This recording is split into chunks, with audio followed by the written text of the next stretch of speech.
Welcome, everybody, and thank you for joining us through Massachusetts for Safe Technology for this forum in which we hope to share with you the science, the risks, and what we know to do about technology to use it more safely, especially as it impacts our children in schools. And I'm delighted to have with me today my co-host, Sidnee Cox from California. She's a retired school teacher, and she has been back in the classrooms and understands what this radiation exposure looks like. And she's also been an incredible advocate in the towns around where she lives in Northern California. So Sidnee, welcome. Why don't you take a few minutes and share with us how you fell down the rabbit hole with this issue and what you've been doing in the way of the schools especially. Oh, well, let's see. Probably started around 2017 or 16 when I've been teaching in schools and then volunteering in schools after my retirement. And I was helping a friend set up her classroom, her new second grade classroom, and I was feeling very sort of tingly. And it was almost like the hair on my arms was standing up, and I thought, ooh, I think I know what this is. I think it's a wireless something. And I looked up, and sure enough, there was a router right above us. So that's when I thought, oh, the kids can't sit right underneath this. The ceilings are fairly low. It was a portable. And I thought this is way too close, especially if I'm reacting to it. And I'm not very reactive, or at least I wasn't then. So that's when I brought my meter in, I took meter readings, and I created some sort of a blocking device to put over it without asking permission, but the teacher gave me permission. So therefore I did it, but then I would take it down whenever I left. And finally she convinced me to just leave it up because she said she felt so much calmer when it was up. So, but I was not involved with any group. I just did this on my own. I had a meter, and the reason why I had the meter was I was following Lloyd Burrell out of the UK before it was even talked about really about how to get a meter. I didn't even know about safe living technologies. I don't even know if they were in business back then. So I got my first meter actually in 2014 or 13, anyway, really early, and it was just a dedicated little funny little cornet meter. But anyway, sure enough, the levels are really high. So I had confirmation. I could go on and on, but I won't take too much time. But that was a real heads up. I made a blocker box also for another teacher who really needed one. So that's when I thought, this is important. I need to tell this story. So I attended my first city council meeting, just sitting there not knowing what I was going to say, but I thought, I'm going to tell the city council about this stuff.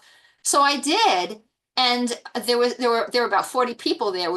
They were trying to decide whether to pass a small cell ordinance and how to put that together. And there were 40 people. That's a lot of people.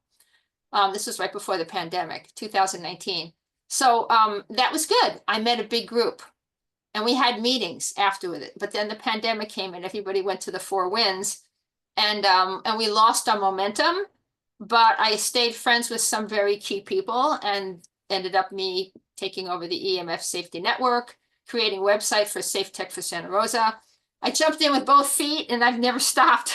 So we are so grateful, Sidnee. You are just such an inspiration of what people will do who have an open mindset, right? When you see that something is potentially jeopardizing our children and our communities, it's just wonderful to have people to stand shoulder to shoulder with who will actually do the legwork, because most people have no idea that wireless came to market with no safety testing. So with that, we will go ahead and transition now into our presentation for tonight.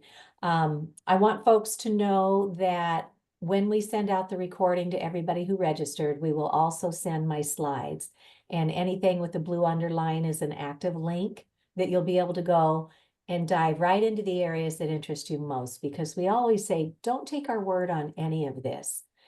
If something interests you, go take a look for yourself at the science and at the politics that are going on behind this issue. So I'm going to go ahead and start my screen share, and Sidnee will be so gracious to monitor the participant admission. So if you see people who are waiting to come in, we'd be very grateful if you could let them in.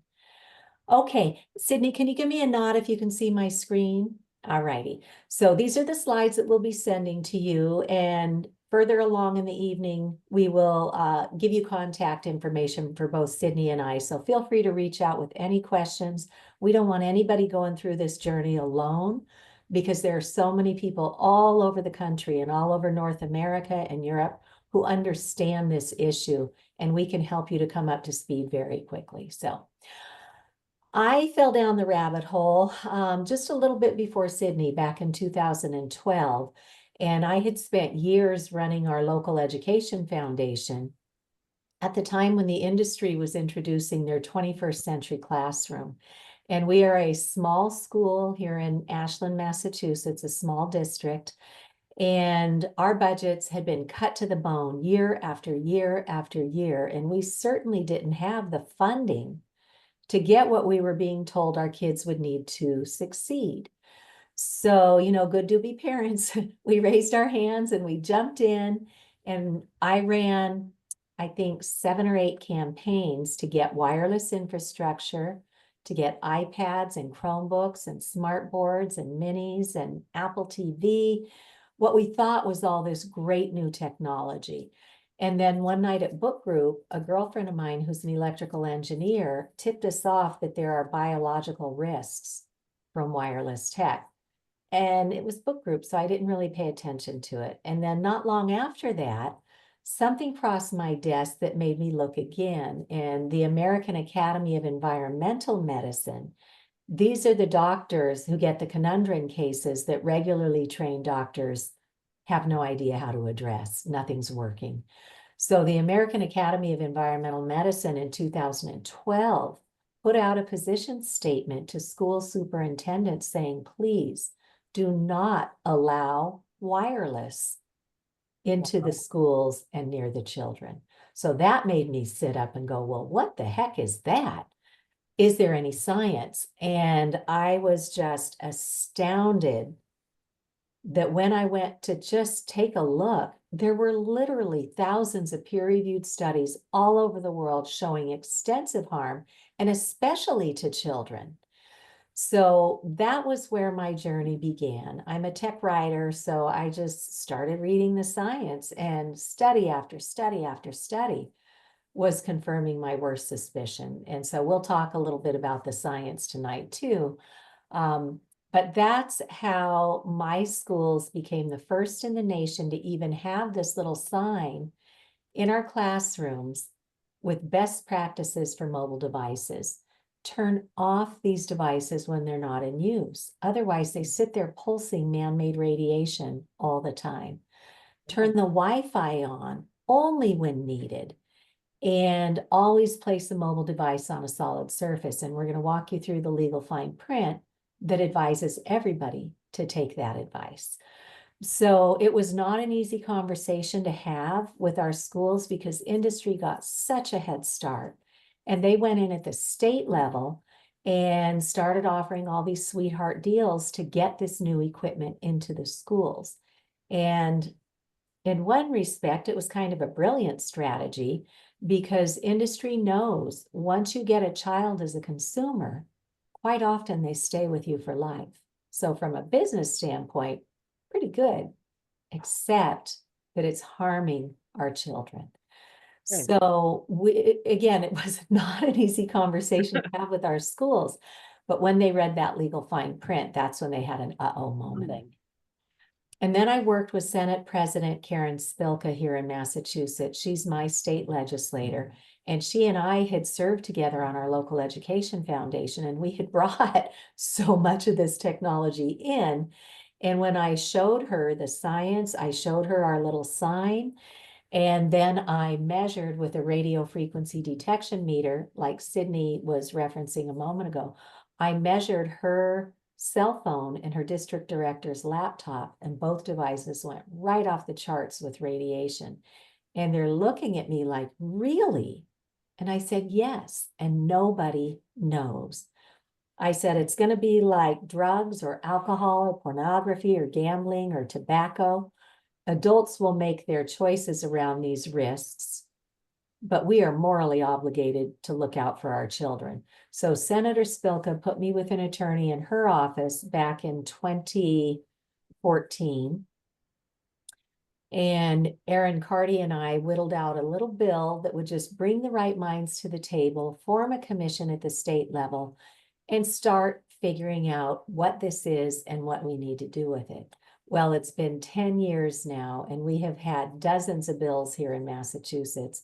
We've been very successful in getting some out of the first committee, but then it goes to the next committee and dies by the end of the session.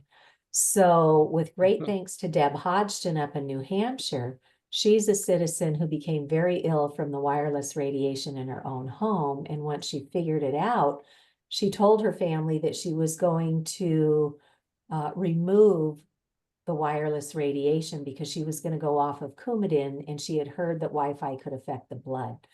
So her kids and her husband are rolling their eyeballs at her going, yeah, mom's on one of her gigs again. She's crazy. So Deb, because literally she was heading toward her coffin. I mean, her health was just crashing. She got rid of all the wireless, and all these seemingly unrelated symptoms started to resolve. And what actually convinced her family that mom's not crazy is the kids had given her a plant that sat in her kitchen doing a whole lot of nothing for like 15 months. When she got the wireless out of the house, that plant shot up in just a month or two. So that was like their little high school science experiment going on in their own kitchen. So Deb Hodgson introduced me to her state representative, Patrick Abrami, and he had never heard any of this. And he started doing his own research, and he's an engineer, and our engineers have only been taught you have to have heat from a device to have harm. And he starts seeing all this evidence of harm at the non-thermal, no heat level. And so Rep. Abrami drafted a bill. He and Deb hopped in his car and drove down from New Hampshire to my home here in Massachusetts. And we spent the afternoon helping him to connect the dots on a lot of the information we're going to present to you today. And by hard work and dedication, we helped him to improve his bill, and we'll show you a little bit about that tonight.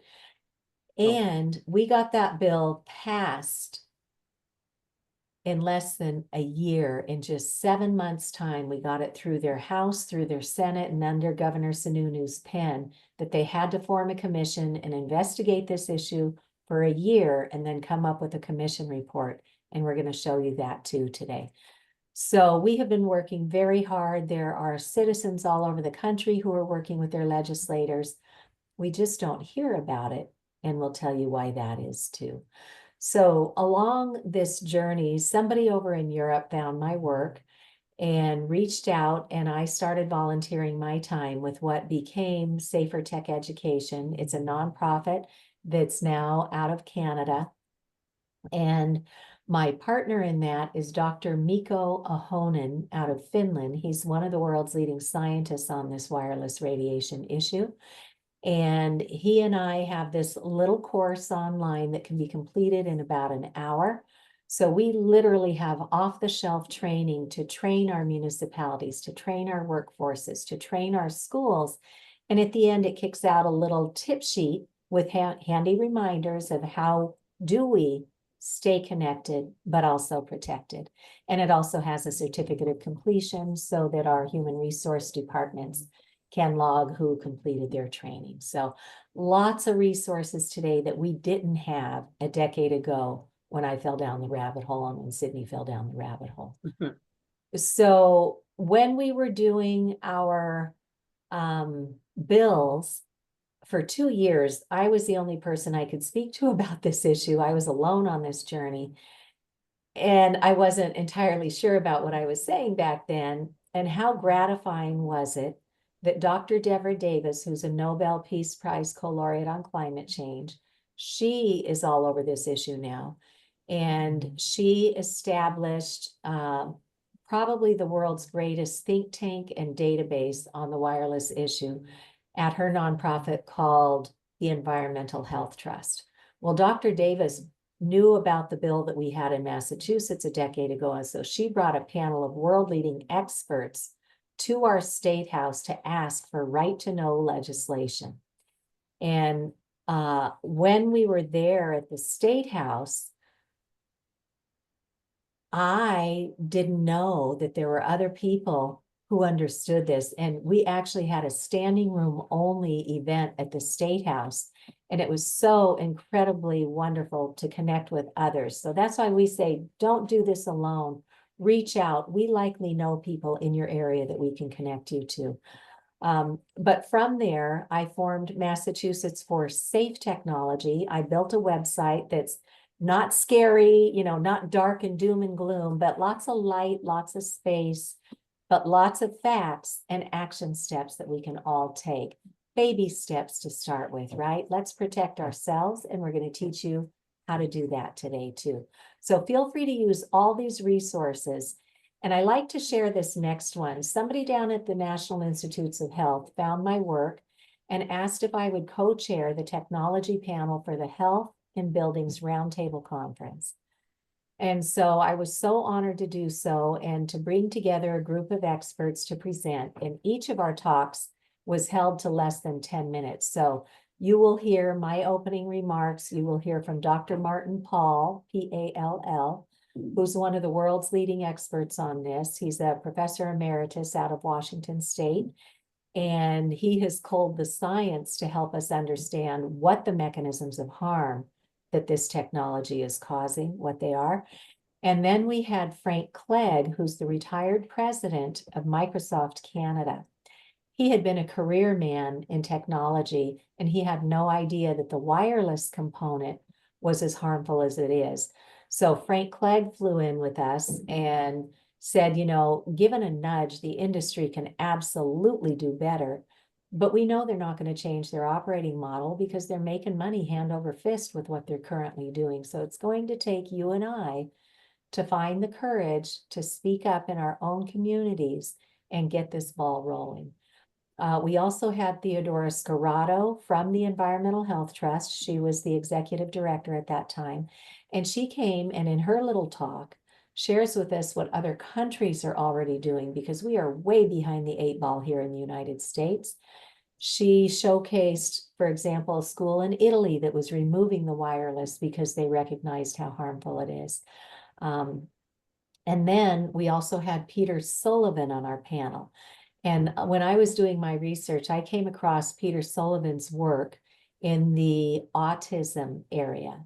So Peter himself had been a fighter pilot way back. And so he got really high natural electromagnetic field exposures from being up in the plains and, you know, the really high stratosphere, natural exposures. But then he was also in a fighter plane that had radar mounted all over it. And this technology hails from our military. It was developed for warfare. It is radar, radio frequency, microwave radiation. And then he was inside the cockpit with all the instrumentation panel and everything that's communicating back to the Earth. And he got really exposed to all of this radiation. And then he went on to work as an engineer in Silicon Valley, like his friends invented the cell phone. So he was far into technology. And then he got married and had 2 sons. And as each of his boys came up through the preschool years, they were both diagnosed on the autism spectrum. And listening to his lectures online, I was just blown away when he said that his 2 sons are no longer on the autism spectrum. And I didn't even know that was an option. But apparently there's something called de novo mutations. And that means that it didn't come from dad's bloodline and it didn't come from mom's bloodline. It came from somewhere in the environment. And so today, Peter will tell families, because he speaks in the autism community, that of course, yes, you want to clean out the diet, get all the chemicals out that you can, eat a clean organic diet. He went so far as to do the heavy metal detox to pull all the heavy metals that came in from these environmental pollutants, pull it out of the brain and the other important organs in our bodies. But he said today, his first line of advice and line of defense is to do the digital detox and start with a 12-hour, no man-made radiation sleep sanctuary so that the children's bodies can do their proper DNA development, cell repair, and regeneration without being constantly bombarded with microwaves. And of course, we know that individually, my body is my body, your body is yours, and we all have our own individual proclivities. So we don't want to make promises that, you know, everybody's just going to be peachy keen. But time and again, we see incredible inroads when we find the courage to start removing the radio frequency radiation. So I like to include this talk here for all of our conversations. Know your audience, know who you're speaking to. And if a talk from, or, you know, participation in a national conference would help people to come into the fold on this, then by all means share that. Now, one of the biggest gaps that we had when Sidney and I fell down the rabbit hole is that we could see that a lot of people were being impacted by this, but they're not getting information, and their doctors, even in most cases, have no idea that wireless radiation is biologically active. So we are so very grateful that we have had 2 major medical conferences since then. The most recent one was held in 2021, which you'll recognize was during the pandemic. We were supposed to be out in Scottsdale, Arizona, and bless Elizabeth Kelly, who's the executive director of this conference. She got the funding and she managed to put the entire conference online. And those 24.5 continuing medical education credits were available up until July of 2023. And now that that period has expired, Libby has taken the entire conference, all the lectures, all the Q&A sessions, and all the promotional materials, and put them online at no charge. So you and your healthcare team and your schools, your counselors, your therapists, your firefighters, your police officers, everybody can get professionally trained at no charge on your own time. So if you go to this link, you will see the entire listing of the conference, all these doctors and scientists from around the world. You'll hear from attorneys. You'll hear from building biologists. I was honored to speak on state and local policy. So we are so much better off today than we were a decade ago when Sidney and I fell down the rabbit hole on this. We have everything we need from an education standpoint and a mitigation standpoint to fix this problem. But there's no cavalry coming. Public policy will take decades to catch up to the science, and our children cannot wait, nor can our pollinators. It's impacting them as well. So this is my background here, but now let me step over into the science. And before we go in there, I want to show you the legal fine print, which is likely what helped my schools become the first in the nation to even have that little sign hanging in our classrooms. So anybody who's with us today, if you have an iPhone, I invite you to take it out and go into settings. This will be something that you can do with others, because when we say, you know, I'm starting to hear that there's something wrong with wireless as far as our health is concerned. Industry by now has trained everybody to go, tinfoil hat conspiracy theorist, I don't have to listen to this. But when you can show somebody the legal fine print that's in their very own device that has been buried in there all along, then we get their attention. So from an iPhone in settings, scroll down just a little bit. And if you don't have an iPhone, that's okay.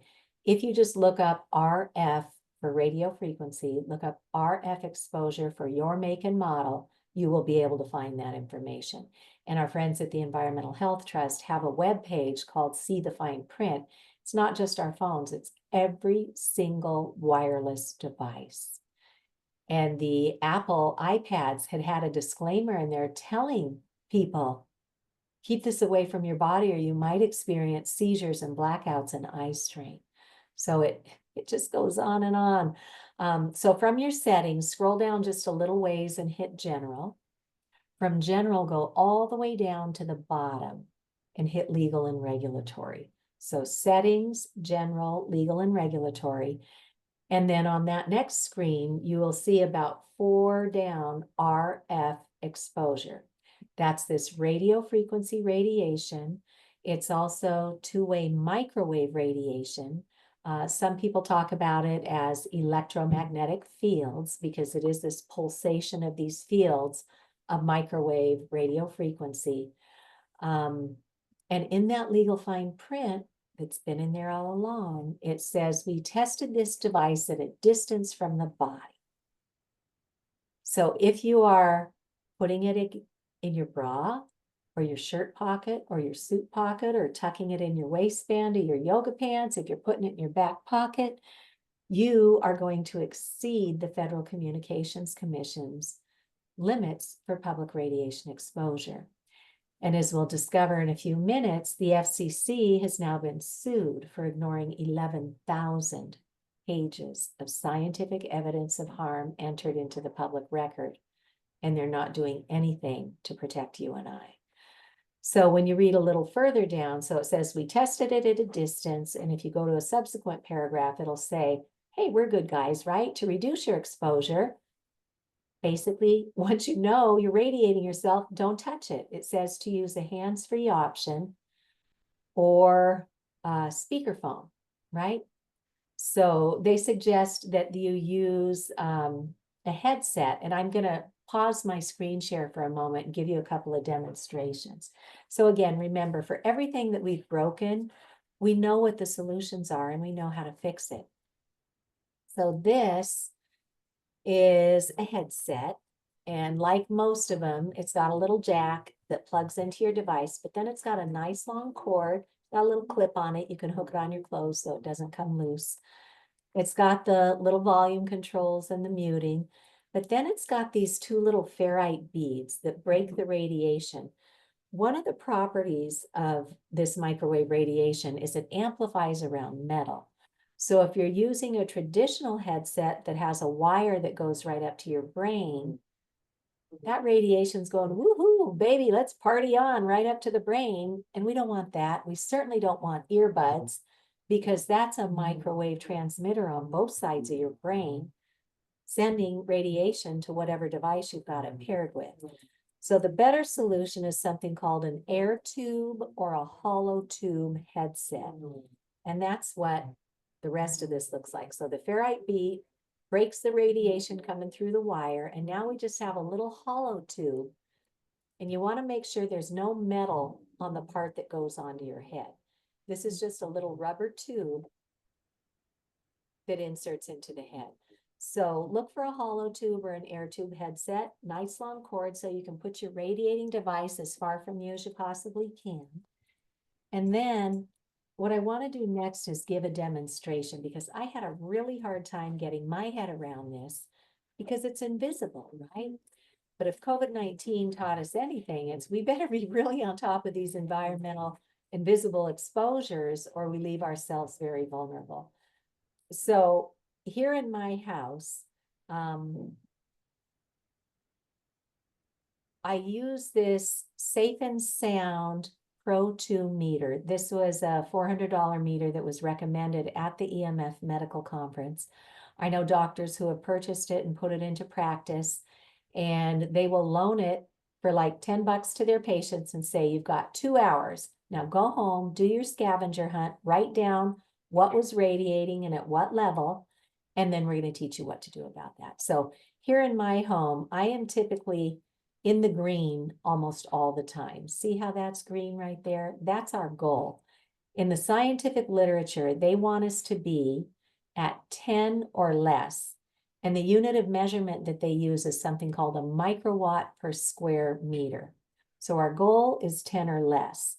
I was just at like a 2 or a 3. I'm going to take my cell phone out of airplane mode, and I keep my phone in airplane mode as a rule.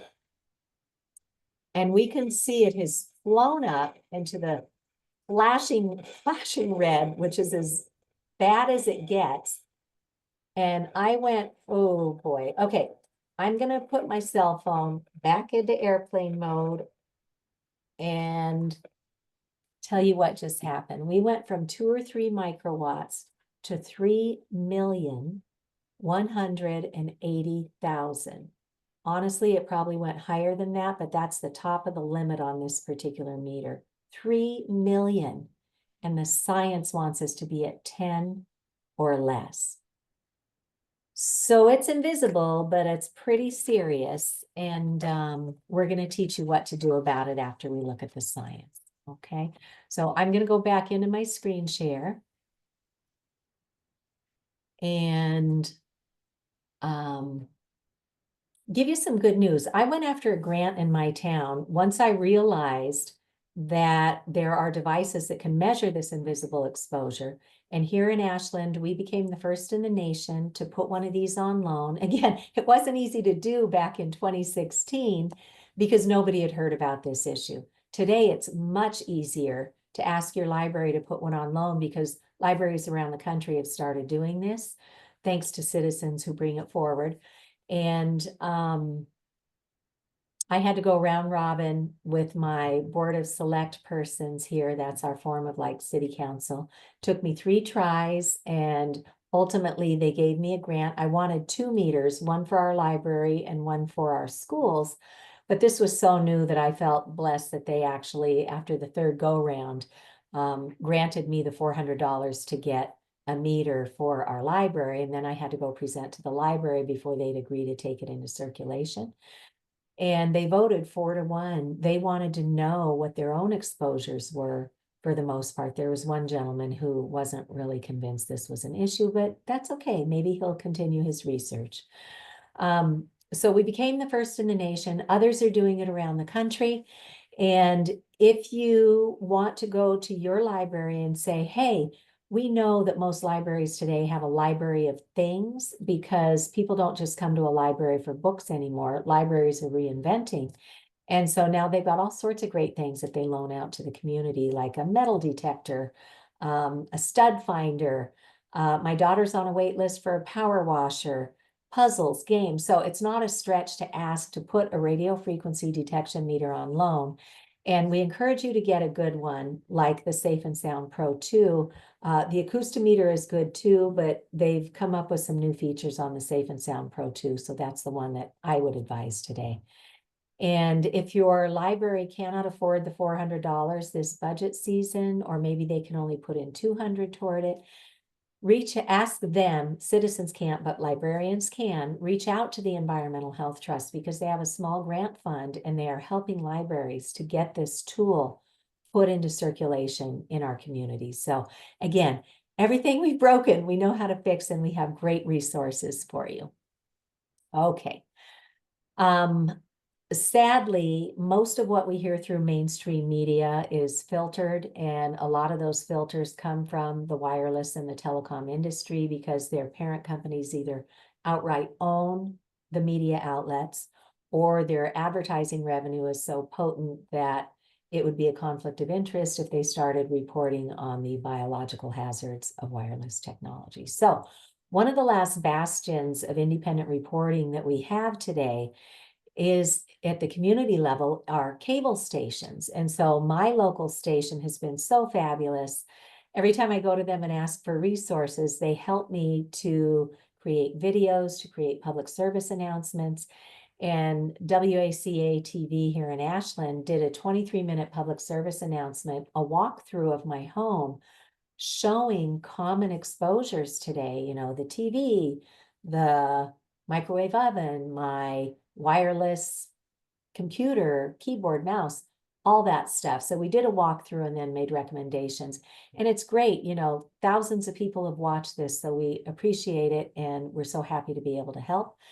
And then the station manager out in Worcester, Massachusetts at WCCA TV finally said, Cece, you should just have your own cable show. And I thought, well, isn't that nice? Because my undergrad degree was in communications. My master's is in technical and professional writing. So I've got that skill set. And so now every couple of weeks I go into the studio and I bring guests in with me and we let people tell their stories, from doctors to scientists to people who have been injured or whose children have been injured, people fighting in their community to stop cell towers at close range, to stop smart meters from getting mounted on their homes. So lots of great resources, half-hour episodes. If you have a story to tell, please reach out and I would love to interview you. So again, use the resources, implement them into your communities, and then we can all help one another. All right, so here we go. First, we're going to look at the long-term science, or the long-term effects, and what the science is telling us. For many years, the industry got away with saying, oh, there's no mechanism of harm identified in the scientific literature, so let's keep doing what we're doing. Well, with great thanks to our scientific community, we now have thousands of peer-reviewed studies that are telling us what the mechanisms of harm are. Child and adult cancers. So our own government at the National Institutes of Environmental Health Sciences, which is part of the National Institutes of Health, they have the National Toxicology Program, which is arguably the gold standard for toxics research in the world. They put out a $30 million study, the largest study they've ever done on any toxin. And at the end of the day, they concluded clear evidence of cancerous tumors and DNA damage. Now, clear evidence is the highest of 5 categories they can assign, and that should have triggered public policy on this. And we'll explain a little later why that didn't happen. What the industry will do anytime a good study comes out is they'll say, oh, that's just one study. You need to have more than one study. Well, this was our cell phone study. Right on the heels of that, the Mazzini Institute in Italy concluded another independent study, multi-million-dollar, on cell tower base stations. And they found the same cancers that we found from the cell phone. So it doesn't matter where that radiation is coming from, it's all biologically active. And they also showed DNA damage, and other studies have done the same. When I started reading the science on infertility, that was when I found my voice on this issue. I started reading in repeated studies that they've taken male human sperm, exposed it to a laptop with the antennas radiating, and it changed the DNA, which is our roadmap to grow a proper anything from a child to a plant or any biome. Changed the DNA, it slowed the motility of the sperm, and it caused far fewer sperm to be viable, or what our doctors and scientists called programmed cell death, or apoptosis. It was doing all this in just 4 hours of exposure to the antennas mounted in a laptop. And I went, you have got to be kidding me. My oldest daughter had just gone off to college, and we sent her off with her MacBook. And where was she using it? But right on top of her reproductive organs. Our youngest daughter had just gone into high school, and for Christmas, we thought we'd give her a leg up, so we gave her a laptop. And where was she using it? But right on top of her reproductive organs. And Kaiser Permanente and others have also put out really good, unchallenged studies on what this is doing to women's reproduction as well. And it is not good, higher miscarriage rates and so forth. So that was when I found my voice on this issue and started trying to speak to authorities about this. Neurotoxicity, this is a huge one. We were already at epidemic levels of anxiety and depression long before the pandemic. And so now we have the science to show us what is happening. Dr. Hugh Taylor, who heads up the OBGYN program at Yale Medical, he has done rodent studies that showed when you expose these pregnant mice to this man-made radiation from cell phones, that when the pups are born, they come out and they start bouncing off the walls of their cage, much like a child with attention deficit or attention deficit hyperactivity disorder, where their focus is just not what it ought to be. Dr. Martha Herbert, who founded the Autism Lab here in Massachusetts, she is a child pediatric neurologist from Harvard, and she's retired now, but she has done the research, and she sees, from what we know scientifically happens to our central nervous system that children and adults now get to a tipping point where they fall off into the spectrum of autism. And she knows that this radio frequency radiation is a key contributor. Dr. Martin Pall culled the information on Alzheimer's. It used to be a disease that would hit us in our 80s or our 90s.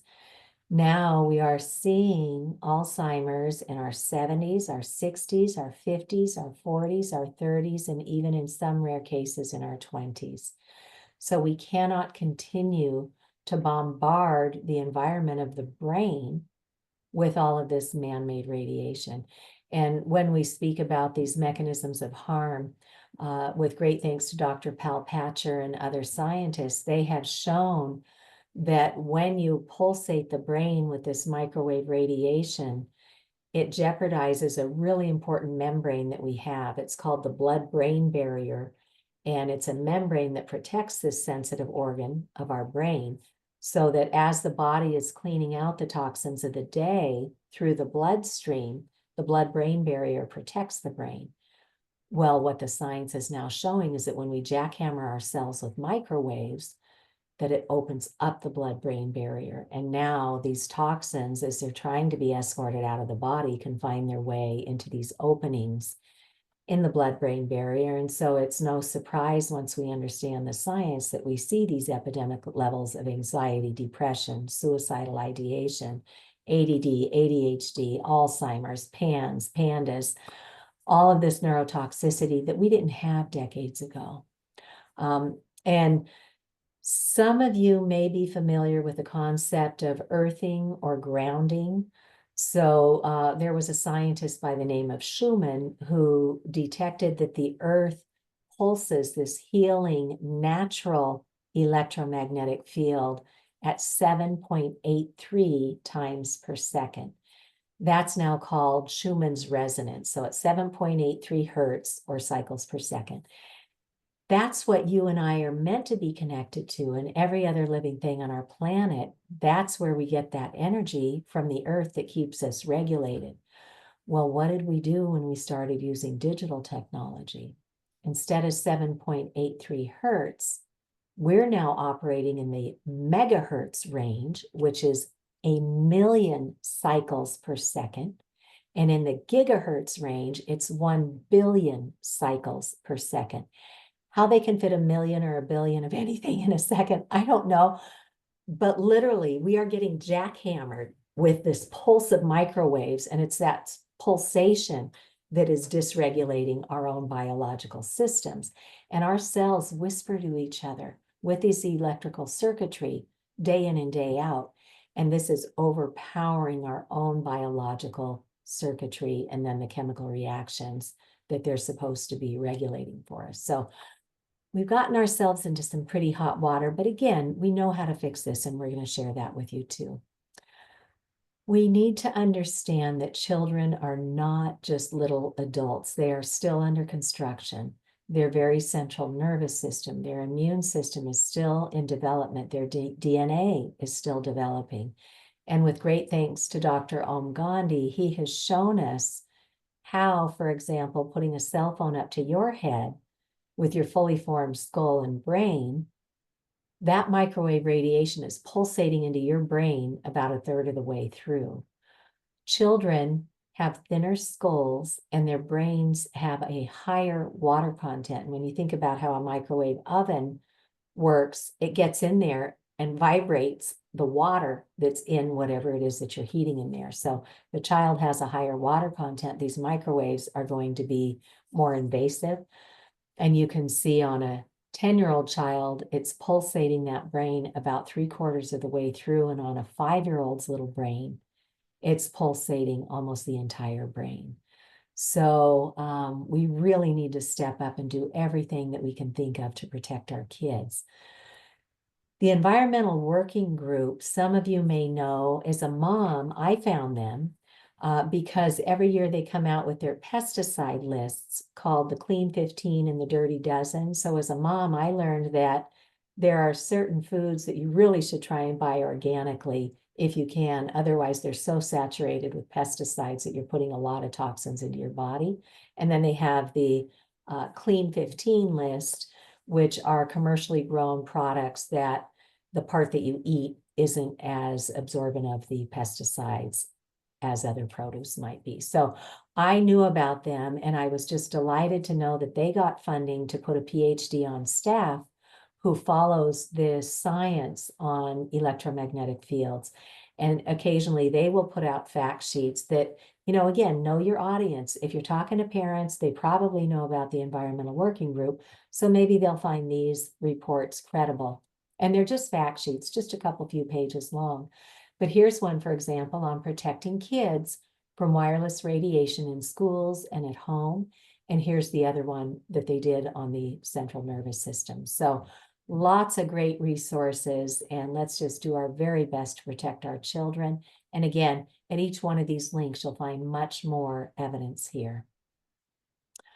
So now let's talk about the short-term effects. And, folks who come to our webinars come back time and again and go, Cece, I didn't want to know about this.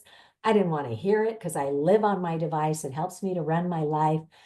But they'll say, I recognized a number of these symptoms and I took a chance. I did what you suggested and created that sleep sanctuary at night. And by gosh, so many of these symptoms started going away or calming way down. So it's important to know that the Americans with Disabilities Act has long since recognized these electromagnetic sensitivities, and they also recognize multiple chemical sensitivities. So just know, because we don't hear about it in mainstream media, doesn't mean that people aren't working on it. So you can go validate this with the ADA if you'd like. Another mechanism of harm that we know about today is melatonin. So in the wee hours of darkness, our brain in the pineal gland is meant to release melatonin. Melatonin goes in and helps to regulate our sleep. It also helps to escort the toxins out of the body from everyday cell repair, and regeneration. So this melatonin connection is really important.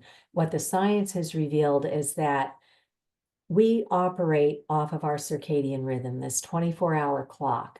And in all around that 24 hours, all of our organs do their own reset at a different time. Well, in the wee hours of darkness, the brain wants to release melatonin, which then goes in and keeps us upright. What the brain cannot do, however, is differentiate between man-made light energy form and natural daylight. So when we leave this man-made radiation pulsating all night, our brain's over there going, do-do-do, when's it going to get dark so I can release that melatonin and regulate your sleep?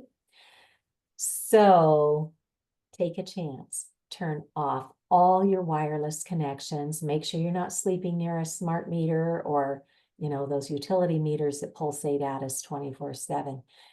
And there are ways to approach those too. On the back side of our presentation, there's some additional slides that you can poke around in for stuff like that. So we know a big reason why people don't sleep right anymore. And kids, sleeping is what kids and teenagers especially used to do better than anything when I was a kid. And now we have so many children who are sleep deprived. Well, let's get the toxic technology out of their bedrooms and out of their homes and talk about how sleep can improve. Stabbing, searing, headaches, migraines, nosebleeds and ear bleeds, chronic fatigue. People are just dragging and they don't know why. Well, the science now teaches us a mechanism of harm. It's called rouleau formation. And in my little brain, rouleau formation sounds like Rolos. So you remember those chocolate caramels that came in a stacked up sleeve? Well, it's kind of like that. So our red blood cells are meant to be free floating and bringing oxygen to all of our vital systems and organs. But what happens when we expose them to this electromagnetic field? First of all, those red blood cells start getting deformed. Instead of these nice ovals or rounds, they start looking like bottle caps. And then they start magnetizing or glomming together. And now you've got all these red blood cells that are trying to get to your organs and they can't So we get into oxidative stress, or reactive oxygen species, as some of the doctors will tell us, is a precursor to almost all chronic illnesses. So we really need to get on top of this.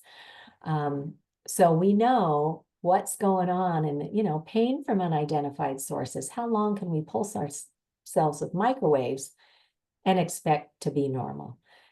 Then there's skin abnormalities. Did you know that we have little antennas in the surface of our skin? This was a fun fact that I found out. And, it helps us to navigate through our world. Is it getting too cold? Is it getting too hot? Do we need to modulate our temperature? That comes through our senses, through these little antennas in our skin. Well, what the science is showing is that that is overpowering us and dysregulating, and it's also causing people to have that hot ear. People get flushes or rashes. So there's a lot that happens with the skin burning sometimes.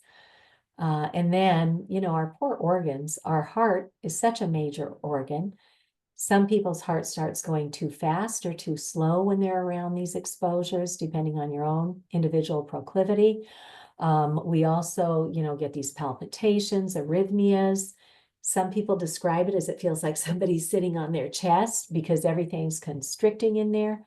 High blood pressure, low blood pressure, difficulty breathing, and then cognitive impairment. We talked about the impact on the brain.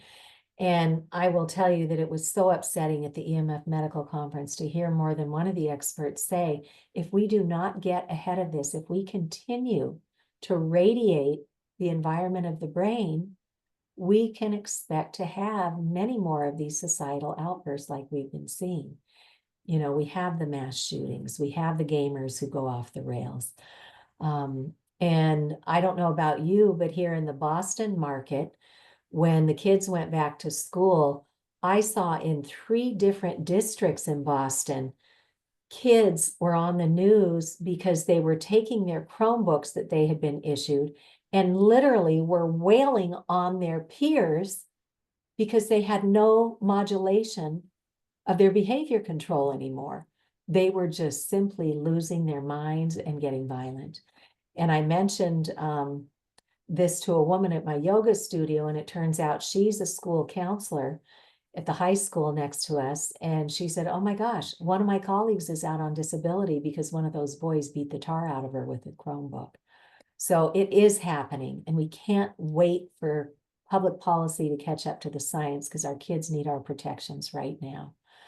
And with great thanks to many of the world's leading scientists, they have recently formed the International Commission on the Biological Effects of Electromagnetic Fields.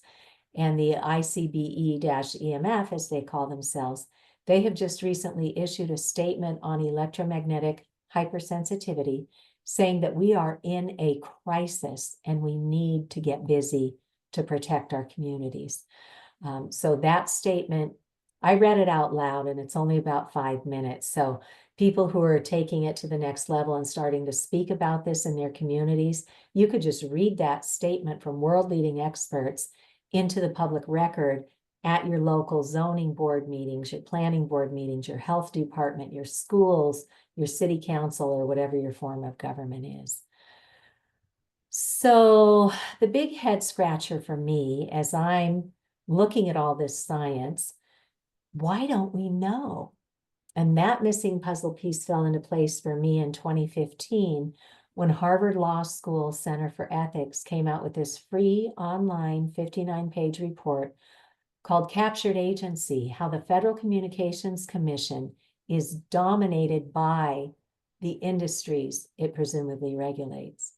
And you'll notice the graphic that they put on their cover is a revolving door. And sadly, that is what a bunch of our federal agencies have become, is a revolving door with industry.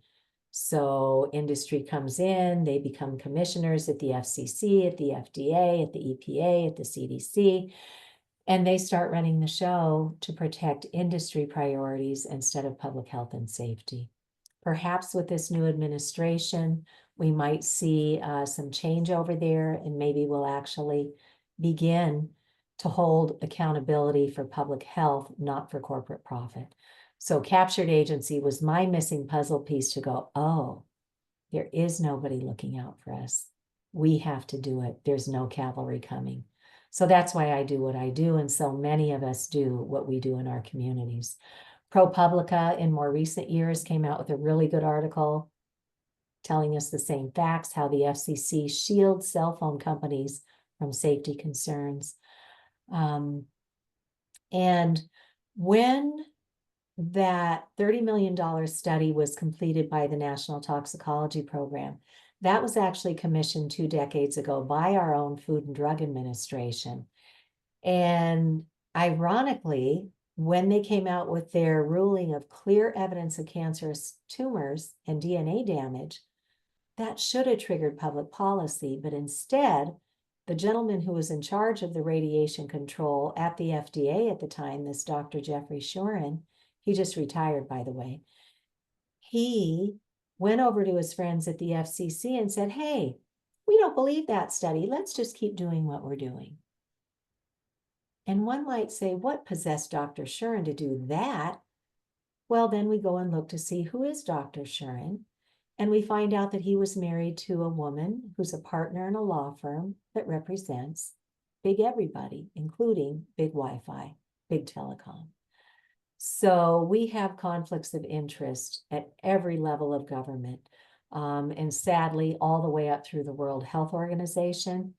I was at a meeting with a health and wellness committee in a school district next door to me at Dover Sherborne. And as I was presenting the facts, somebody sitting there on their tablet was fact checking me. And they said, oh, look, the World Health Organization says, there's nothing to this. Well, that's first not what they say. Back in 2011, they completed a review of the science and determined this is a group 2B possible human carcinogen in the same category as lead, thalidomide, and a whole host, engine exhaust, a whole host of other chemicals that I can't even pronounce. That was in the middle category. Now that we have the animal studies done from the Ramazzini Institute, from the U.S. National Toxicology Program, scientists who have been advisors to the World Health Organization are now saying this needs to be reclassified, and many believe it should be a group 1 human carcinogen. So because of those animal studies, they were missing in 2011. We had them since 2018 now. The World Health Organization has reopened their investigation. They want to know about cancers. They want to know about DNA damage. They want to know about harm to children, harm to those with electromagnetic illnesses, harm to the environment, which all sounded really great until you looked at who got appointed to do this work. And it looks like it's stacked with industry representatives again. So again, conflicts of interest at every level, and there's no cavalry coming, but we know how to fix it. So we've talked a bit about our own personal devices and the choices that we can make around things that are under our control. There are other areas that are driven by law. And back in 1996, the industry got in there and convinced our government to adopt the Telecom Act of 1996, and they put in there things like, hey, if anybody has concerns over the environment, too bad, nothing you can do, you can't sue us, right? So that's what they go around telling all of our towns. Our towns don't know, by and large, to look a little bit deeper and look at the intent of that law. And as attorney Scott McCullough, who used to work for the industry and now is on the other side, and he is suing industry and he's suing our government because of the harm, he will say, you may have one finger tied, but you got 9 other fingers, and there are clear protections you can put into your zoning code in your town that will preclude them from putting cell towers too close to where we are. So what does the science say about this? It's important to look at the non-industry funded science. And what they've identified is there's this 500-meter mark, which is 1,640 feet from a cell tower. And when we look at the studies about what's happening in society, those are called the epidemiological studies. There's a curve that starts happening at this 500-meter mark, where we start seeing the death rate and this neurotoxicity start coming down at that 500-meter mark, it doesn't actually start catching up till almost double that, to like 3,000 feet away from a cell tower. So these infrastructures should never, ever be put near our homes, near our schools, near our fields, our playing fields, near our medical facilities, near our houses of worship, but industry targets all of these areas to put their toxic infrastructure in. So it's important to look at the non-industry funded science, because as industry has done with chemicals, with all the fast food stuff, all the everything, they will do their own studies under particular circumstances that are geared to show no harm. Well, no harm is never the same thing as safe, first of all.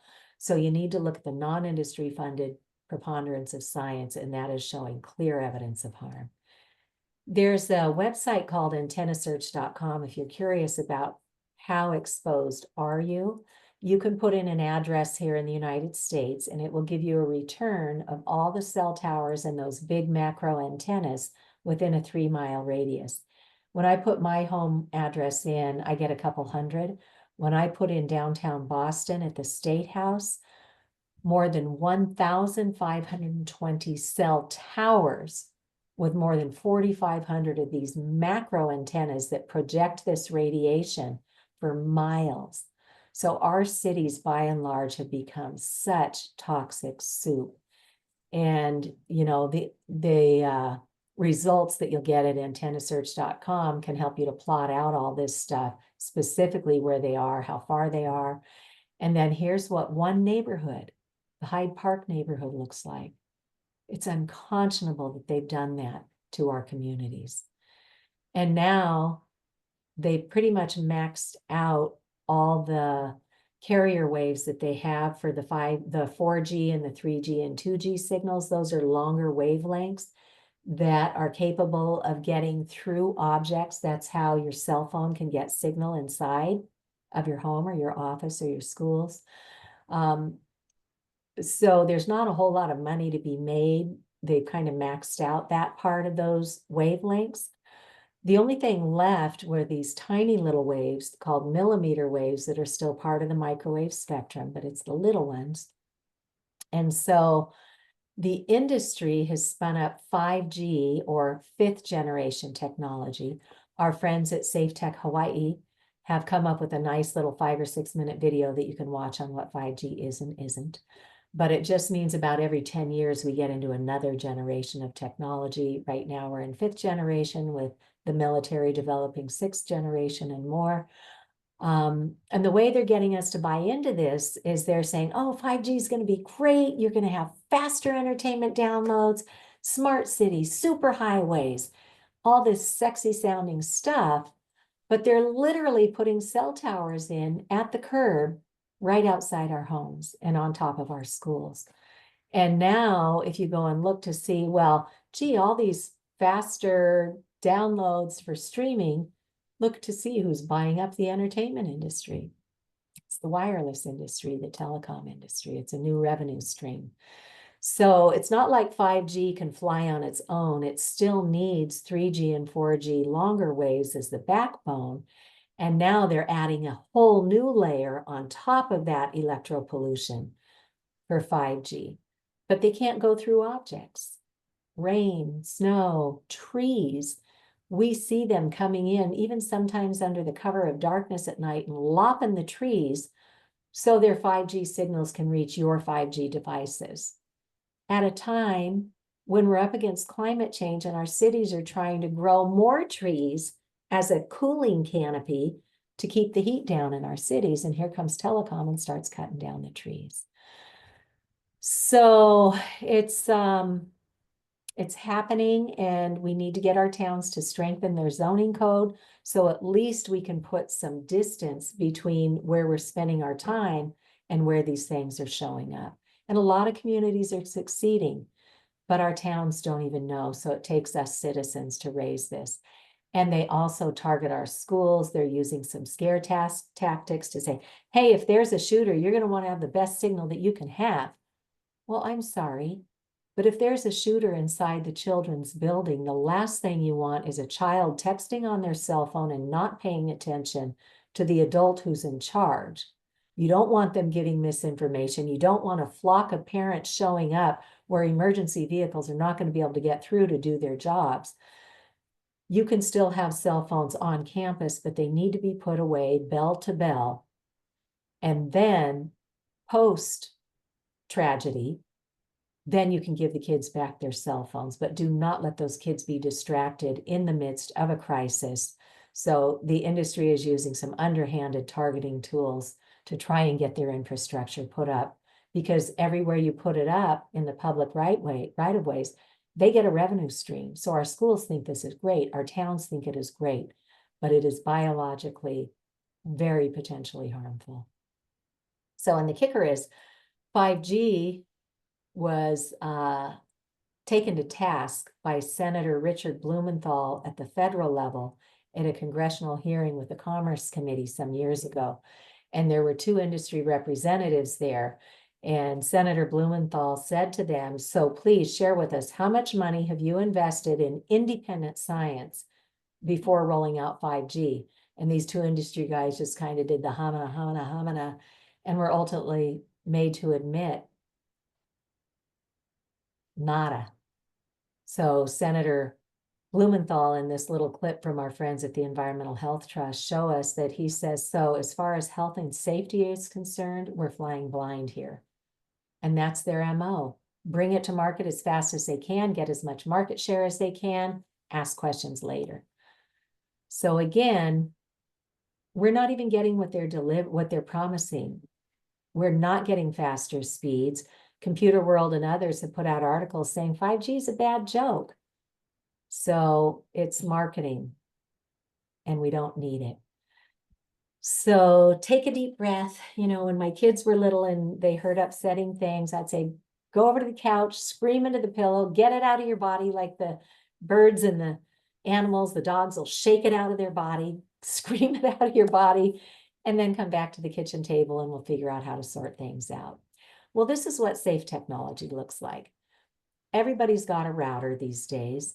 All these routers, even the wireless access points mounted on the ceilings in our classrooms, have Ethernet ports in them. All you got to do is drop a wire, get an Ethernet cable. If you buy a new Ethernet cable, get something that says shielded, because a lot of wiring has an electric and a magnetic field, not the digital pulsations we've been talking about, but another man-made form of electromagnetic field in the magnetic field or the electric field that can bleed out from the wires into your living space.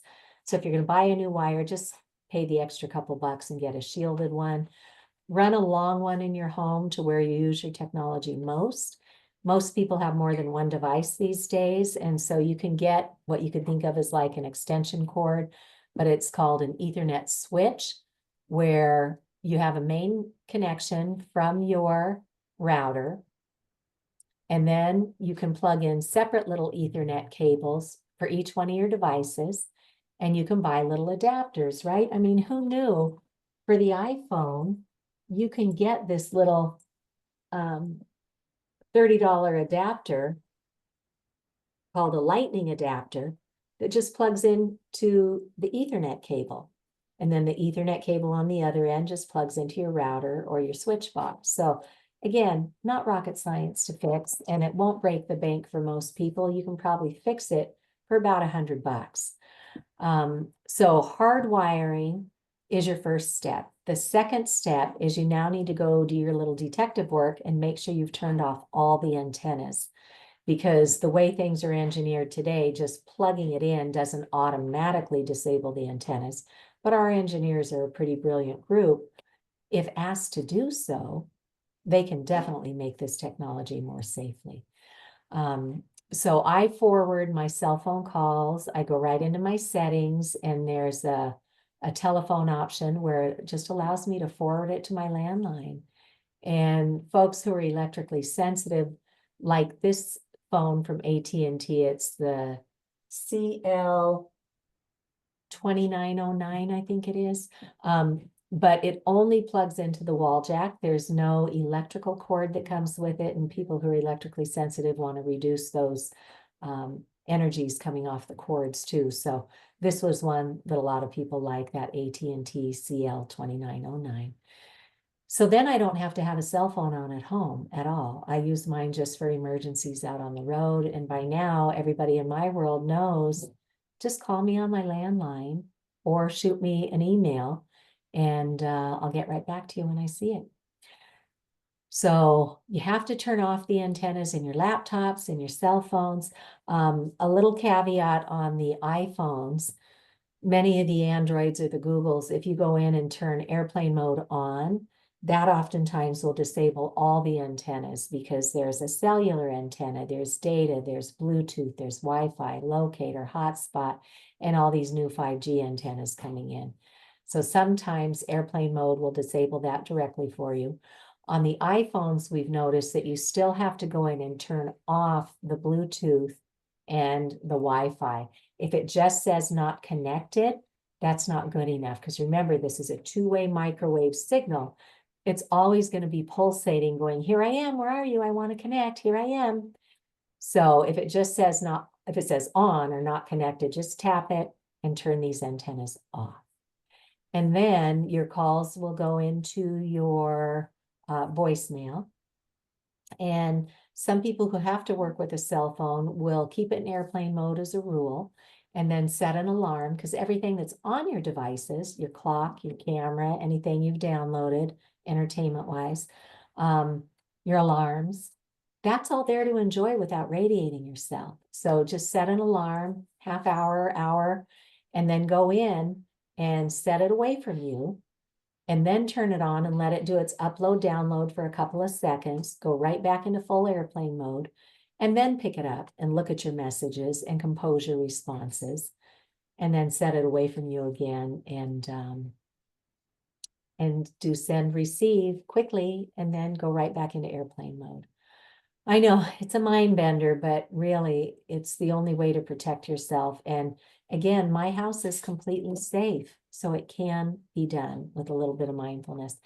Now, because these antennas are tricky, with 5G and the Internet of Things, they are talking about everybody having 200 wireless devices in their home. My printer is one of them.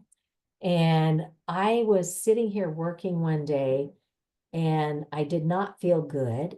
And I had gotten a good night's sleep. I ate a clean organic breakfast, and I've never felt good under fluorescent lights. It kind of makes me feel like the earth is sucking me down, and that's what I was feeling. So I pulled out my meter, and I thought, what is it? And my daughter had been home over the weekend, and she had left unwittingly one of the antennas, two of the antennas on in my printer. So it's got a little glow light on the faceplate for Wi-Fi. And she had asked if she could use the Wi-Fi. And I said, yep, just make sure you turn it off when you're done. And it wasn't glowing. So I'm like, well, why is this sending my meter off? And I looked up the manual, and it turns out in my settings, there was a Bluetooth antenna and another antenna. And all I had to do was turn them off, let it dissipate out of the air, and then measure again. And then I was safe. So it's critically important to measure. Some people are fortunate to be able to buy a good meter outright. Others will pool their pennies with their friends and their neighbors, and then they'll share it amongst themselves. And then, as we discussed earlier, it's wonderful if you can get this tool as part of your library collection in your own community. So we have solutions for everything. And this is what it looks like in schools. All they need to do is hardwire these Chromebooks. This is something called a spider that our friends at Tech Safe Schools have developed. So remember, there's that wireless access point in the ceiling. Just drop a Ethernet cable down to table level, and then you can plug in all the devices into this little hub, which is just a cute little switch. But you can get these internet switches for 30 connections. Whatever you need, the solutions are there. And then another thing that we can also do in the interim that won't cost anything is work with our technology teams and teach them that when we get the equipment from the manufacturers, they give it to us full tilt, just blasting as much radiation as we can.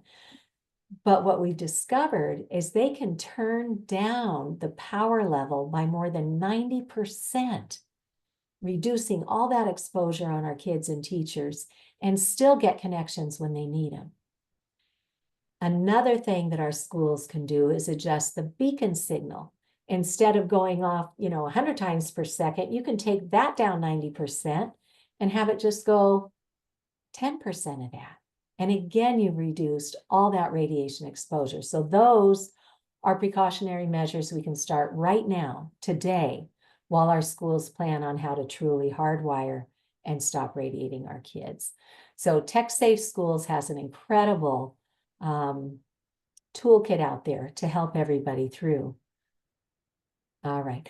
So Martin Luther King Jr. taught us that when we finally make these meaningful changes in our society, it comes through 3 channels.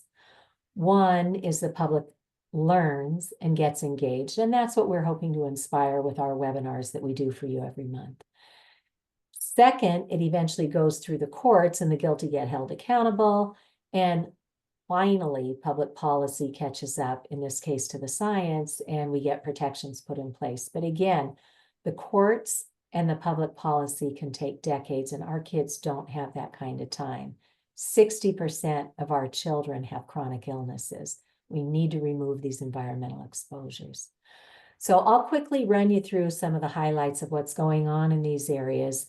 We'll go through the legal solutions and then the public policy. And again, you'll get my slides. Feel free to mine them on your own. Use it as a launch point into your own investigations. But just know there are really good people working on this in the background because we don't hear about it in mainstream media. So back when Dr. Jeffrey Shuren of the Food and Drug Administration looked at that National Toxicology Program study that showed clear evidence of harm, and he went over to the FCC and said, I don't really believe that. Let's just keep doing what we're doing. As soon as they entered that determination formally into something called the federal record, then the lawsuits began. Environmental Health Trust sued, Children's Health Defense sued, and other parties around the country. They were all combined into one lawsuit called the Environmental Health Trust versus the Federal Communications Commission. Many around the world had been putting facts into the public record, and there were 11,000 pages of evidence of harm filed into the public record that the FCC was supposed to look at and fix their public radiation exposure limits, but they didn't. So these attorneys pulled together all that evidence. They put it into, I think it was 27 big fat binders, and spent thousands of dollars getting all this done, and presented it to the judges. And these 3 judges read the science, and they're looking at this, and they're looking at the attorneys for the FCC and said, well, how did you determine you're going to stick with your public radiation limits from 1996 before we had all of this electropollution?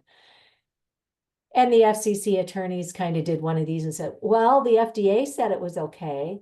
So of course the judges say, well, where's the FDA's homework? And not one of our federal agencies has done the appropriate review on man-made radiofrequency radiation. So they have a huge regulatory gap. And so the court sent it back to the FCC. They found that they were arbitrary and capricious. And when I looked that up, it basically meant the FCC is making stuff up. They're not making rulings based on fact. So the FCC was told to go look at the science and come back and do better. Well, that was on Friday the 13th of August in 2021, and the courts did not give them a deadline. So they've done nothing except push 5G further and further into our neighborhoods and on top of our schools, push 5G devices. So again, there's no cavalry coming. The courts, it's happening in the courts, but it's not fast enough. And there are many, many other really important cases happening all over the world. Here in Massachusetts, for the first time, the courts recognize that you don't have to have heat from a device to have harm. That's what the FCC limits are based on, is just heat. They offer limits way up here, and the science is showing harm at the non-thermal, non-ionizing, low-level pulsations, hundreds of thousands of times below what the FCC is saying is okay. It's not okay. So lots of really important lawsuits. For the first time in the United States, a board of health issued a cease and desist order to Verizon for a toxic cell tower they put up on top of a neighborhood. That's now approaching, we hope, an appeal from that ruling. So lots going on. Children's Health Defense has an entire team of attorneys dedicated to the electromagnetic radiation and wireless issues. So they are testing cases all over the United States. And again, it's happening everywhere, but nobody knows. And then I mentioned in our opening remarks that we helped New Hampshire pass the first law in the country to investigate the wireless issue. And Rep. Abrami put these very pointed questions into his bill that demand answers. Why do Lloyd's of London, Swiss Re, AM Best, and others long since recognize this is a world-leading risk? And they put exclusions in their policy, so telecom is not covered for damages. And neither are our towns, unless we get explicit insurance policy coverage from the industry before we let them put any more infrastructure in. We talked about the fine print. Why does that even exist?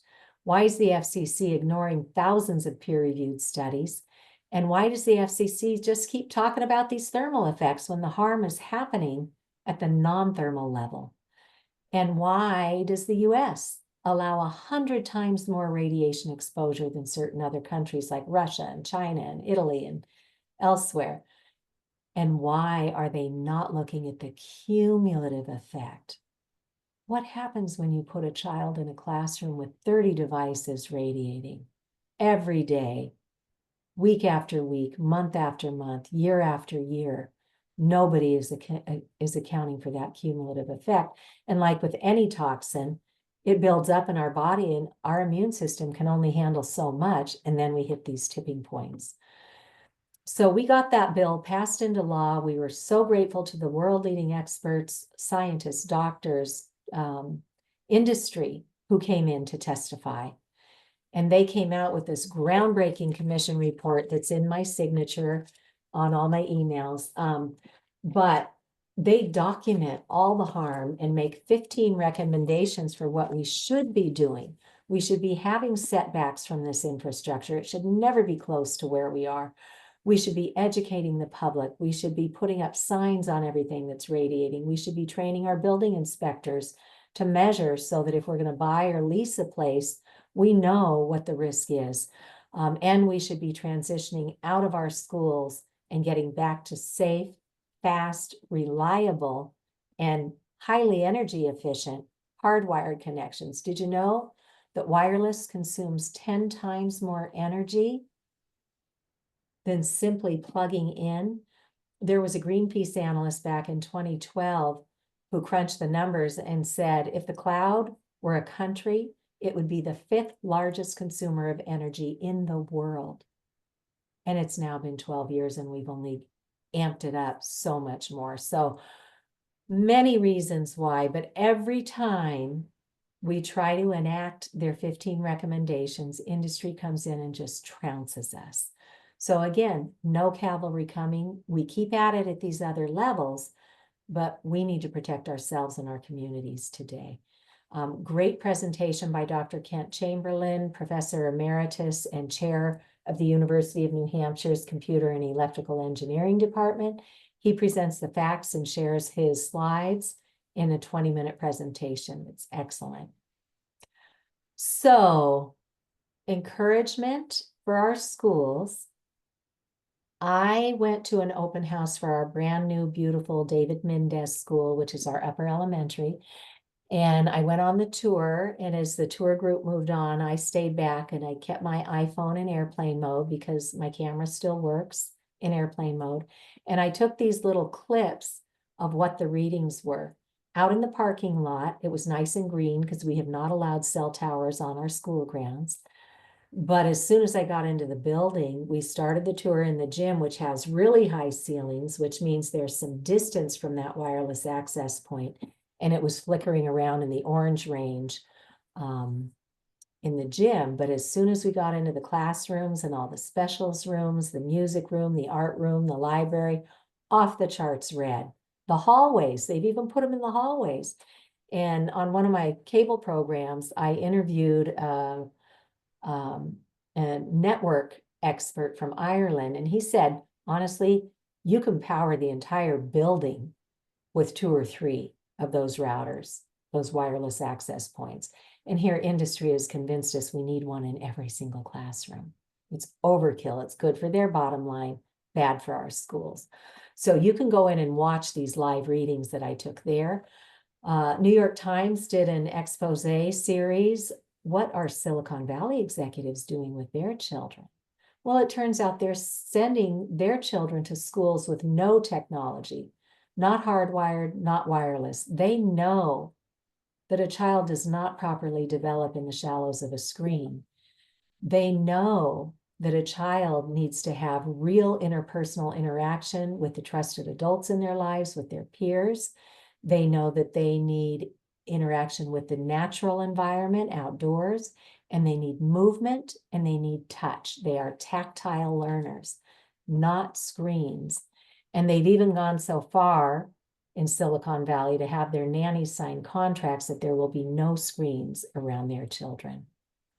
But there's really good things happening too. Dr. Holly Groh is a corneal ophthalmologist surgeon, and she gathered up other experts in the medical field, you know, people who work on obesity and lifestyle and other health considerations that are impacted by all these screens. And they got a unanimous law passed, and that required their state to come up with best practices for digital devices. So that is definitely worth looking at for the balance that we need. You know, sure, we can use technology in helpful ways, but we need to take that pendulum and swing it back to the center instead of the industry's all Wi-Fi, all screens, all the time messaging. What is actually good and healthy for the development of our children. So this is a good start here. And when you look at the passage that they have in there about earbuds, you will see through that they talk about the microwave radiation. At the state level, the state of Maryland finally listened to some of the constituents and the scientists, and they are the first state-level public health agency to recommend hardwiring our schools, and they have a fact sheet there. The country of Cyprus during the pandemic put out recommendations for how to study from home safely. Don't just give the kids these Chromebooks and tablets and send them home to radiate themselves. Hardwire. And if you can't hardwire, create distance from the router, use your device in airplane mode, and set time limits by age for how long a child should be on a screen. Now we're learning that other countries are altogether starting to remove technology from the classroom. They know it's too much of a distraction and it's causing huge social and emotional issues for the kids. Technology does not belong in our schools. So the Netherlands, Finland, and others are starting to remove it altogether. And again, we understand that children on educational plans may need this for their communication. That's fine. Let's do it safely. Let's plug them in and turn off the radiating antennas. So this is happening around the world. These cell phone bans are coming out. We just helped through our friends at Tech Safe Schools and Sidnee, who's our co-host tonight. We recently helped them write a letter to give to the Los Angeles Unified School District, which is one of the largest in our nation. They're going to be doing a cell phone ban come January, and we issued them a letter with a lot of really good resources in it to say, while you're doing that, let's look at how you're going to store those cell phones and make sure that they're not radiating. Either put them in a shielded pouch, turn them off completely, or don't allow them in schools if that's the way you decide to go. But we need to start looking at the radiation as we start storing these devices. So that letter is available for anybody to share with their schools. And here's a lot of great solutions. There's a certifying organization for green schools called the U.S. Collaborative for High Performance Schools, or CHIPS. And with great thanks to Dr. Tony Stein and her colleagues, they got them to adopt a module for low EMF best practices. So we have what we need. Our friends at Tech Safe Schools, their national program has a toolkit. It will teach your schools the science, the legal risks from radiating the staff and the children, and most importantly, how to mitigate. And then curriculum has already been developed by the Massachusetts Breast Cancer Coalition. They have K through 12 prevention curriculum. I was so honored to work with Dr. Alexia McKnight, who is a veterinarian radiologist. She got really sick when a smart meter showed up on her home and radiated her to the point that she was having cognitive impairments, and she was out in traffic one day and could no longer remember if that green light meant stop or go, and she had her daughter in the car. That's how damaging, how quickly these exposures, especially with a large sudden exposure or chronic exposures over time, this is what it can do. So she and I were brought into her school district in Pennsylvania. We did 4 sessions during their professional development on health and wellness. So we already have all this training available. And then to do the mass training, we have our little course that literally can be completed in about an hour online.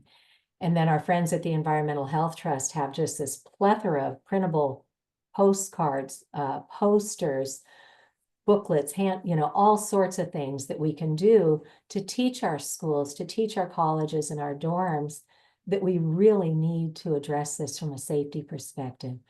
And those virtual reality headsets, you're literally sticking a microwave transmitter up to the brain. So it's kind of a really bad idea.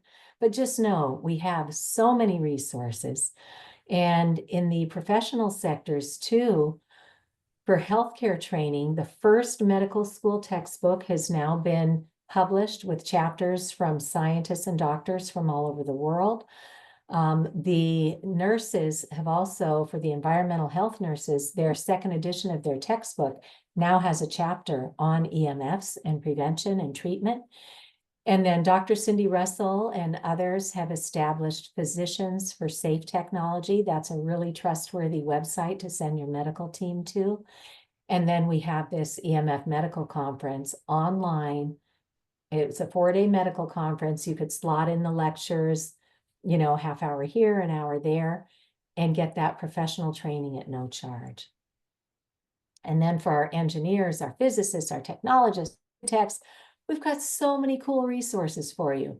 But again, most of these professionals have only been trained that you have to have heat to have harm. So their knowledge base is very much out of date with today's science. So after we did that Health in Buildings Roundtable Conference down at the National Institutes of Health, they did a call for papers. And Frank Clegg from Microsoft Canada organized world-leading scientists, doctors, building biologists, etc. And they published a paper called Building Science and Radio Frequency Radiation, What Makes Smart and Healthy Buildings. So we've got the roadmap for all of this. So feel free to explore. Jeremy Johnson is a Silicon Valley engineer. His wife is a medical doctor. Both of them suddenly got really sick and it wasn't going away, and nothing in her medical training could help them figure out what the heck happened. And when they got to the bottom of it, it was a bank of smart meters that went in on their condo that took them down. So he did an excellent TED Talk, and he's got great resources out on his website too. So feel free to pound around to your heart's content till you're at a comfort level where you're going to decide that you're not going to allow this to happen around you anymore. So next steps, let's continue learning. In that vein, I will commit to doing these webinars every month. So you always have a safe, highly credible place to send people when you begin to open these conversations. So they're always on the events page at Massachusetts for Safe Technology. And then Jonathan Haidt has been getting a lot of media attention with his most recent book called The Anxious Generation. And he's looking at it strictly from a screen time perspective. And basically what he's saying is back in 2012, when we started giving our kids smartphones, we robbed them of their childhood. And he's got some really great resources and statistics in there. Dr. Victoria Dunkley spoke at the first EMF medical conference, and she has come up with a 4-week protocol in her book called Reset Your Child's Brain. And the first week, you as a parent identify where your child is using screens, and then talk to everybody in that space, the parents, the grandparents, the auntie and the uncle, you know, the little kid up the street where your child might go play. Get everybody on the same page that you're going to detox your child. And then for 3 weeks after that, you step up and you actively parent. You make sure that the kids have healthy activities to do. You make sure that they have downtime where they don't have structured time so that they can be creative in their own brains. And as frightening as it sounds to remove the devices from your child, you know, if your kid loses their mind when you separate them from their devices, that's a pretty good indication that you've got a big problem brewing. But I will tell you time and again, after these courageous families do this 4-week protocol, they are so grateful. The child is back in his or her own skin again. The family dynamics are rebuilt, and everybody has taken a serious reality check with their relationship with technology. So that is an excellent tool.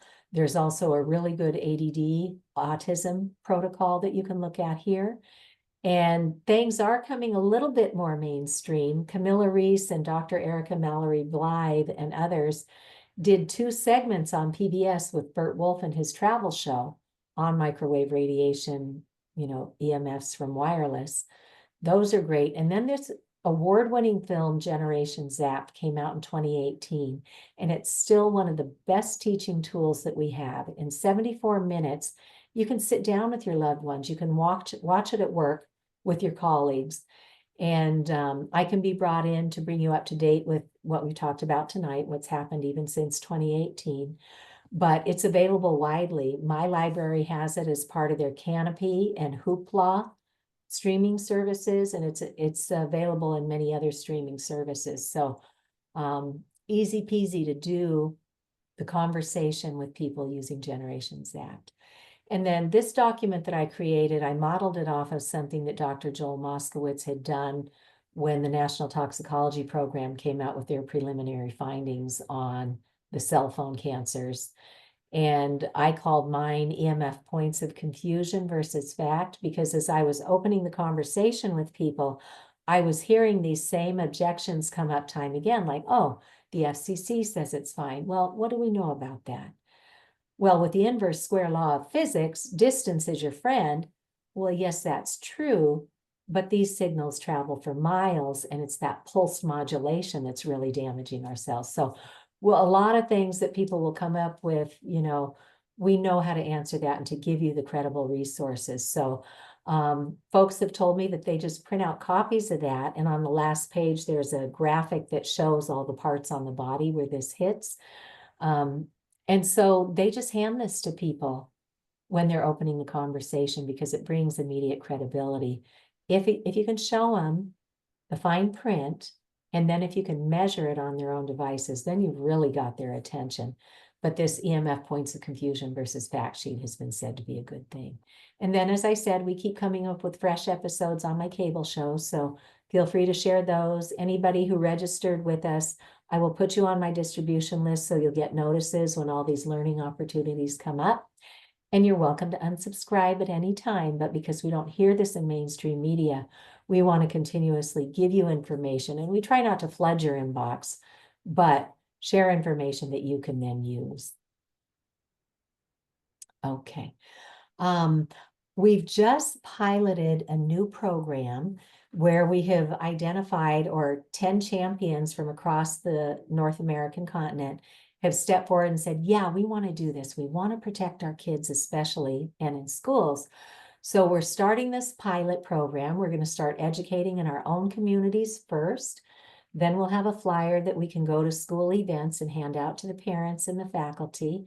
And then we'll start doing these education forums to really start teaching We'll do the school outreach. Everybody now has a meter. I had a small grant that allowed us to do that.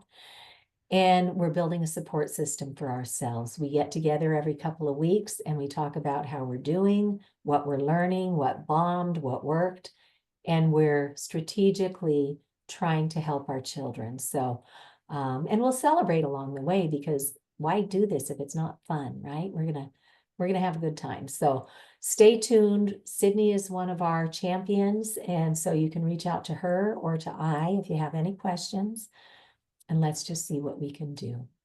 So I know it's a lot of information to take on board. It's like drinking water out of a fire hose.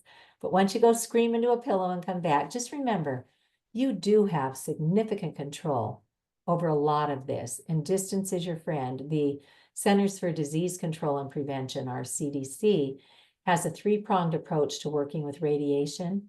One, radiate yourself as little as you can. So spend as little amount of time radiating yourself. So time, and then distance, create as much distance as you can from anything that's radiating. And then third, if you can't get away from it, then learn how to shield. And there are some resources in the back matter of my slides to help with that. Some of my earlier presentations, we spoke more explicitly about the shielding, but it's not something to be taken lightly. There are right and wrong ways to shield radiation. You don't want to inadvertently get yourself trapped into a situation where it's bouncing off the walls and hitting you twice. So for today, remember our little diagram to hardwire from your router, get your adapters, turn off the devices, antennas, and then measure to make sure you got it all. So start looking around. What is radiating around you? What smart appliances have you bought into your home? And then start with baby steps. Maybe think about airplane mode more often. Make sure all those antennas are off. And then create that sleep sanctuary. That's probably the number one most important thing you can do to allow your body to detox. Because if you don't, so many people are hitting that tipping point. And then make your way to hard wiring, which again, it's not rocket science. Just get your Ethernet cables back out and buy the little adapters for your particular devices. And, you know, this is all we're talking about. It's these little antennas that are mounted inside our stuff. This is the one I took my big TV down to a tech guy in my town and asked him if he could open it up and take that wireless antenna out, because I couldn't get to it through my settings. The manufacturer couldn't tell me anything. So I just paid the guy to open it up and pull this thing out. And now my TV doesn't radiate. I have an Ethernet port in the TV that's hooked up, you know, to my router. And I get everything that everybody else is getting, but without radiating myself. And again, airplane mode is your friend. And look at these great resources, checklists, fact sheets, you know, it's all there. We just need to go pluck it out and use it as we see fit. So thank you all so very much. Again, here's our contact information for Sidnee at EMS Safety Network. It's what our websites look like. She also has Safe Tech for Santa Rosa. I've got Massachusetts for Safe Technology, and you can email me directly there. So I will go ahead and stop the screen share. And Sidnee, were there any questions that came up today? Well, there were some questions about where to about the antenna search. So www.antennasearch.com to find out what kind of antennas you have in your area. And then also questions about, let's see, where to get the air tube headsets. Okay. I know there's two places where you can type in air tube headsets, but Shield Your Body. Here's a this one here. I'm Air sorry. tube's awesome. Yeah, this is shieldyourbody.com. These are more expensive, but you can also get them on lesscmf.com. Just type in, air tube headset. But Yeah, and I think August Bryce over at Tech Wellness, she's also got them on her website. So, and the folks who run these companies, most of them have lived the nightmare. So they've tested products out, and we don't often recommend little products that you might stick on your phone thinking it's going to protect you. the folks who are electrically sensitive have not had very good luck with that. Some people talk about crystals that might strengthen their biome. If you're ever tempted to use some sort of a product that you think is going to protect you, I would suggest that you get with somebody who knows how to do muscle testing, because your body will give you that feedback as to whether or not it's going to be enhancements for your body or whether it's going to backfire. So one device that helps one person could take another person down, because we're all very individually different. So be careful with products. And Jeremy Johnson, who was part of our engineering bullet point on our slides, he's got a really good page of recommendations there. So we know how to do everything. It's just nobody's coming to fix it for us. So we need to find the courage to do what we can. All right. Well, Sidney, thank you so much for co-hosting with us again. We'll get this recording done and distributed this week. And in early December, we'll post our December dates too. So please stay tuned, reach out with any questions, and have a tech safe day. Thank you both so much. You're so It very was welcome. great. Thanks for Oh my joining goodness, this us. was wonderful. I mean, I knew you get it. Yeah. Well, thank you again and come back soon. Take care.